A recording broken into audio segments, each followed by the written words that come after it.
Welcome to the Get Fit Guys quick and dirty tips to get moving and shape up. My name is Brock Armstrong and I am the Get Fit Guy.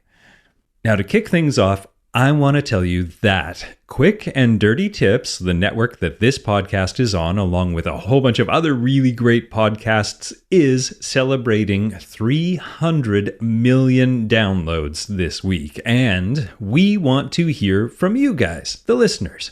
So if you want to send a message to me and the rest of the people here at Quick and Dirty Tips, you can go to bit.ly/fitspeakpipe, pipe like under your sink. So bit.ly/fitspeakpipe. And you can leave me a message there, and we may use that recording in a future episode. So once again, that's bit.ly/fitspeakpipe. And I look forward to hearing from you. You know, it may seem like everybody is pretty much always talking about core strength. And you know what? You're not going to get it by doing 1,000 crunches. So today, I'm going to explain why core strength is so crucial, and this is well beyond those beach body photos that you're going to put on Instagram. And I'm going to give you a core workout that will keep you fit, healthy, and mobile. Building a strong and a stable core is arguably the most critical part of any exercise program, especially if you have plans on continuing to be mobile and fit well into your senior years.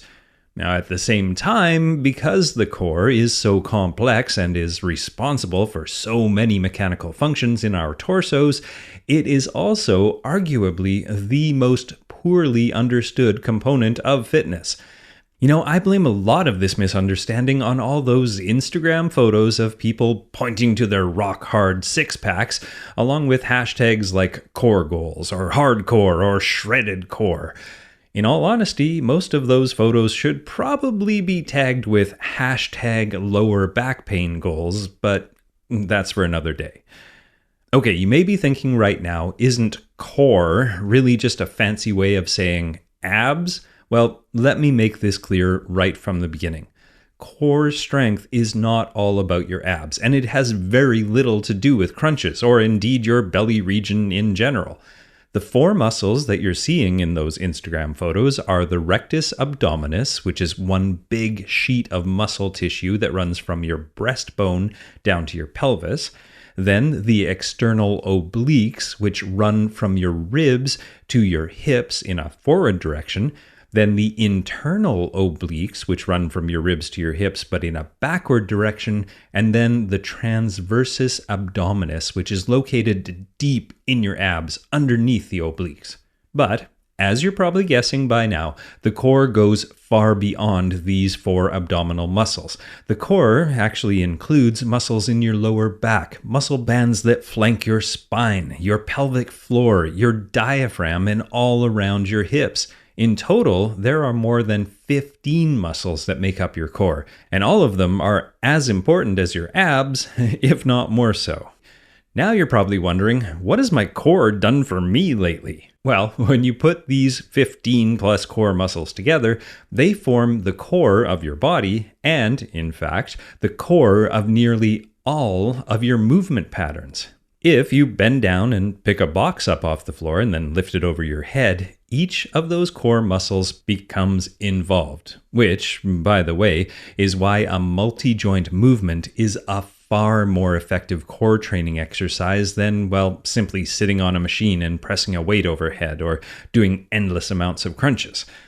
Core strength is the ability to stabilize the bones in your upper body, rotate your torso, maintain proper spinal curvature, and a stable pelvic position when you sit, stand, and move. Beyond that, core strength is the ability to control, well, your bladder, stabilize your knee ligaments, support your abdominal wall, and the ability to also breathe deeply and correctly while you're doing all of these fancy movements. So yes, many movement skills, both inside and outside the gym, fall into the category of core strength, all of which you need to pay attention to today and into the future. Now I'm going to read your mind again. I bet you're thinking, why can't I just do crunches? Well, Doing a ton of crunches can be an effective way to train some very specific abdominal muscles, but what is often forgotten or skipped are all those other muscles that make up the core. Simply focusing on your abs alone is an improper way to use your torso, and it can actually lead to some imbalances and some pain. Sure, if you want those popping six-pack abs, crunches are a must, but keep in mind that in order to really get six-pack abs, you mostly have to shed fat. And men, you'll need to get your body fat down to about 6%, and women to about 9%. And if you go over to quickanddirtytips.com and read the article called Body Fat, How to Use It and Lose It, you'll know that neither of those percentages are particularly healthy. So there's that. Now you may be thinking, but why do I want to spend all this time working on my core? I just want to go and run or swim or cycle or whatever. Well, many athletes that I've worked with as a coach have complained that I'm giving them a lot of core work, and they'd rather just be, running, cycling, pumping iron, and that kind of stuff. But as a fitness program, none of those single activities are conducive to longevity in life or sport. What I mean is that you will not be able to do that one particular movement for the rest of your life if you neglect everything else. Now, let's look at running, for example. The forces generated by running, especially excessive running, damage the renewable resources of your body. It's simply a matter of physics, gravity, and G-forces. Now, standing is what we call a 1G activity. And in a 1G activity, let's say you weigh 160 pounds. Well, then your body only has to deal with 160 pounds of force. When you're walking, it is a 1.5 to 1.75 G activity. So if you weigh 160 pounds, your body has to deal with 240 to 280 pounds of force. But running is a 2 to 3G activity, which means if you weigh 160 pounds, your body is actually dealing with 320 to 480 pounds of force. And that is a lot of pressure to put on your muscles and joints every single day. So by not varying your program, not only are you underusing areas of your body, like your core, but you're also using the same motor patterns over and over and over again.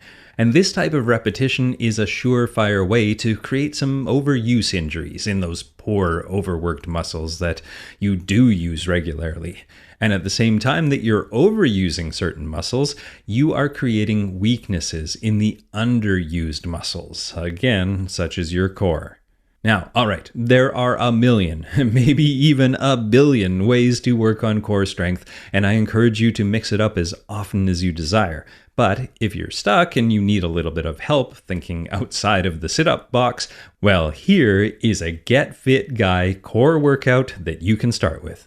And the first exercise is called Dead Bug. Now for this one, you get on your back with your spine nice and neutral, with both knees lifted to 90 degrees directly over your hips. Then you reach your arms up to the ceiling right above your shoulders and extend your, let's say, right leg forward and reach your left arm back without moving the rest of your body.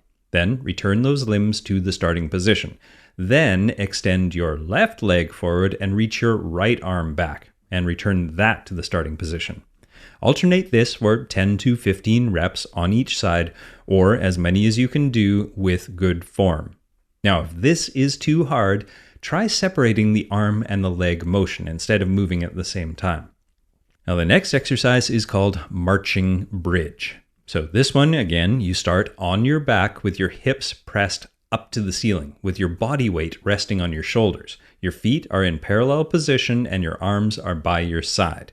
Then squeeze your glutes before lifting your right knee to 90 degrees. Then you pause for a second, then place your right foot back down. Then re-engage your glutes before lifting your left leg up to 90 degrees. Then pause and place that left foot back down. Alternate this for 10 to 15 reps. Again, if this one's too hard, start by doing some basic bridges with both feet on the ground and then work up to this one. The next exercise is called prone leg lifts. Now, as the prone part of the name of this exercise suggests, you start this one on your stomach. Now, your head is resting on your hands and your legs are reaching back against the floor. Then lift your right leg 1 or 2 inches off the floor, or a few centimeters. Then pause and lower it back down to the ground. Then lift your left leg to about the same height off the floor, pause, and then lower it back down. Alternate this for, let's say, 20 total repetitions. That's 10 on each leg, or as many as you can do without losing good form. And again, if this one is too hard, well, try doing it laying on a bed with your legs hanging off the edge just from your knees. That should make it a little bit easier and a little more comfortable.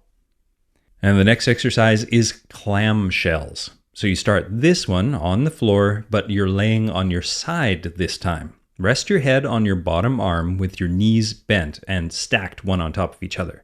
And keep your heels in line with your sit bones. That's the bones that you sit on. Then, while keeping your pelvis nice and still, you rotate your top knee toward the ceiling, rotating your inner thigh forward, just like a clam opening its shell. Then, lower the knee back down. Now repeat this for, let's say, 10 to 15 reps on one leg before you flip over and do it on the other side. Now the next exercise is called bird dog. You start this one on all fours with your wrists under your shoulders and your knees under your hips. And keep your spine nice and long and neutral and extend your right leg back while you reach your left arm forward. So that's right leg and left arm. Then you pause and then lower those limbs back down to all fours. Then change legs and arms and extend your left leg back and reach your right arm forward. Again, pause and then lower your limbs back down. And you can do this for 10 total repetitions, which is 5 on each side. Now here's a little bonus tip. Many of these exercises that I'm talking about right now are actually derived from the Pilates method. And you can find out more about Pilates if you go to quickanddirtytips.com and look for the article called Busting Popular Pilates Myths for more information about that. And the next exercise is called knee hovers. Now for this one, again, you start on all fours with your wrists under your shoulders and your knees under your hips. Tuck your toes and then lift or float your knees off the ground. Just 1 inch or a few centimeters off the floor will do, without changing the shape of your spine or collapsing your pelvis. Hold this position for a few breaths and then lower the knees back down. And you can repeat this one for 5 or maybe 10 repetitions, depending on how long you hold that hover for. Now, the next exercise is called mountain climber. Start on all fours, just like the other ones, and then get into a high plank position, just like when you're starting a push-up, with your hands stacked under your shoulders and your body in one straight line. Make sure your neck stays in line with your body, too. Then quickly draw your right knee up to your chest, and then immediately extend it back out as you drive your left knee up to your chest.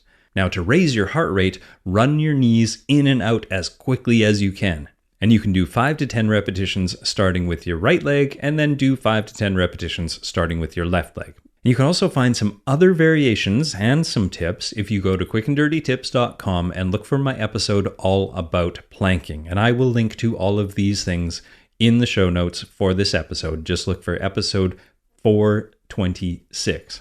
And before we move on from mountain climber, if this one is too hard, just simply lift your toes slightly off the ground instead of driving your knee up to your chest. Eventually you'll get there, but this is a good way to start. And the final exercise is resistance band torso twists. So, in a standing position, tie one end of your resistance band to a sturdy anchor at chest height, and then hold on to the other end of the resistance band with your hands.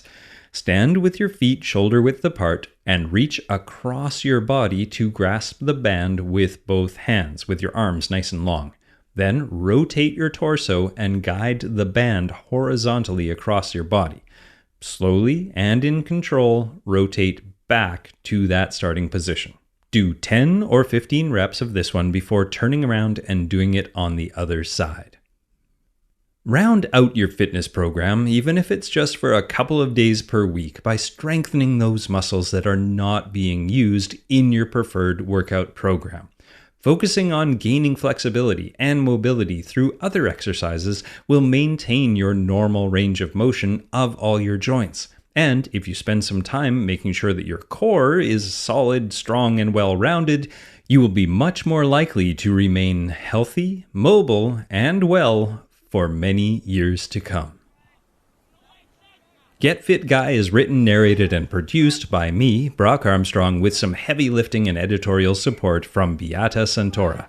Our sprinting social community manager is Morgan Ratner, and our endurance advertising manager is Michelle Margulis. And of course, our head coach at Macmillan Audio is Kathy Doyle.